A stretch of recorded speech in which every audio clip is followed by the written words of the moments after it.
جس کو علم ہو جائے کہ اللہ بڑے غور سے سنتا ہے تو پھر وہ اپنی کہانی کسی اور کو نہیں سناتا۔ عبادتیں تسبیح سے مشروط نہیں، نیتوں کی پابند ہوتی ہیں۔ نیتوں میں کھوٹ ہو تو برسوں کی ریاضت بیکار جاتی ہے۔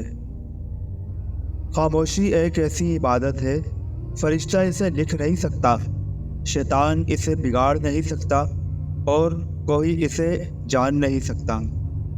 نہ جانے کون سی شہرت پر انسان کو ناز ہے، جو آخری غسل کے لیے بھی محتاج ہے۔ ہمیں اپنی پریشانیاں ہمیشہ آزمائش کیوں لگتی ہیں؟ کبھی سوچا ہے کہ وہ مکافات عمل بھی ہو سکتا ہے؟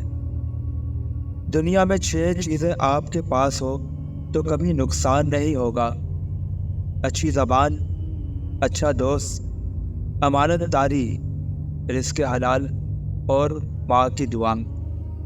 جب زمین تمہیں تنگ لگے تو آسمان کی جانب دیکھنا، نم آنکھوں سے مسکرانا اور کہنا، اچھا تو ایسے راضی تو میں بھی تیری رضا میں راضی۔ اگر آپ سے کوئی غلطی ہو جائے تو ابلیس کی طرح دلیر نہیں ہونا چاہیے، بلکہ معافی مانگ لینی چاہیے، کیونکہ ہم ابن آدم ہیں، ابن ابلیس نہیں۔